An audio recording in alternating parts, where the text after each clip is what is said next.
In a high-density international financial center, an executive's time is without a doubt the single most valuable commodity. Makati City remains the unchallenged engine for capital appreciation and high-tier corporate real estate, concentrating multinational headquarters and providing the most reliable tenant demand.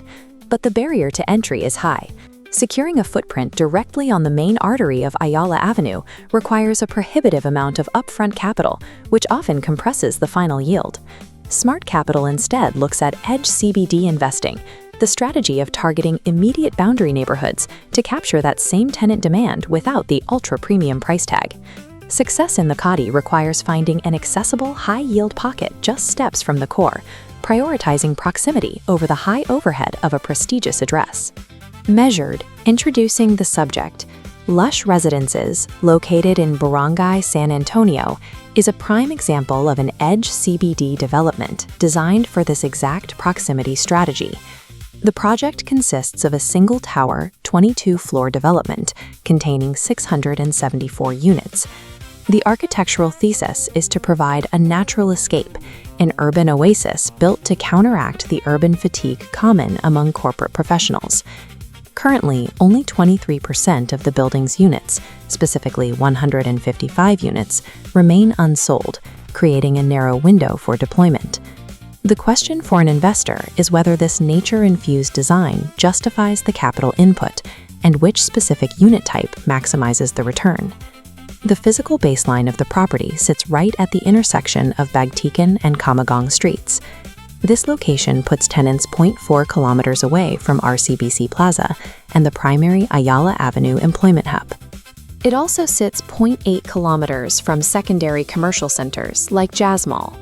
This geographic triangle appeals directly to top-tier corporate expats who prioritize a zero-commute lifestyle above other amenities. This creates an opportunity for proximity arbitrage, the ability to charge near CBD rental rates because of the walkability, while paying San Antonio acquisition prices. Furthermore, that walkable infrastructure often eliminates the need for tenant parking, streamlining the entire tenant acquisition process. The Bagtikan location is a measurable operational engine designed to minimize vacancy and maximize rental yield.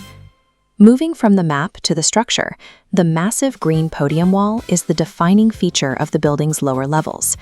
This design provides psychological leverage by offering immediate visual and mental relief to high-stress, time-poor professionals returning from the CBD.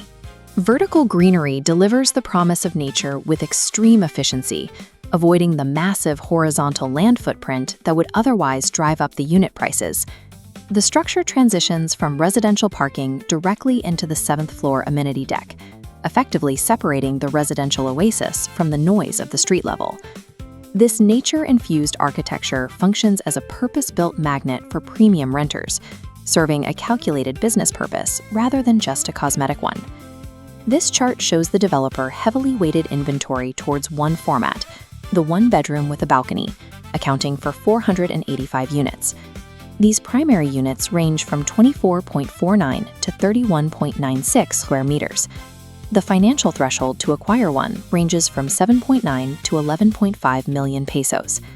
This efficient footprint is mathematically optimal for a rental business targeting single expats who prioritize utility and location over large multi-bedroom layouts. Rare, larger configurations are also available, specifically the one-bedroom with den and the end units with balconies. These specialized units require a higher capital outlay, reaching up to 12.8 million pesos for approximately 30 to 35 square meters. The increased cost for dens or end units drastically changes the math, requiring a much higher rental rate to maintain a competitive yield percentage. The unit mix is engineered for high-volume single professional tenancy, providing a scalable product for pragmatic investors. This framework helps map your strategy by weighing your available capital against your intended use for the property. A yield investor, someone prioritizing passive rental income and rapid turnover, belongs in this quadrant. For that investor, the standard one-bedroom with a balcony is the logical choice to ensure a liquid asset with the broadest demographic appeal. Professionals looking for a primary residence that functions as a sanctuary near the office fall into the urban end-user segment. An end user must accept the higher capital outlay of a den or end unit to secure the square footage required for a long-term home office and daily livability. Success requires strictly matching the floor plan to your financial goal. Real estate failure often occurs when an investor expects standard yields from a primary residence format. Hard inventory data shows that out of 674 units, only 155 remain available on the market. Lush Residences offers an efficient, nature-driven footprint within 400 meters of the Makati CBD. Investors should finalize their capital budget and definitively choose between a yield or end-user profile before these remaining optimal units are absorbed. The window to execute this specific Makati proximity strategy is actively closing.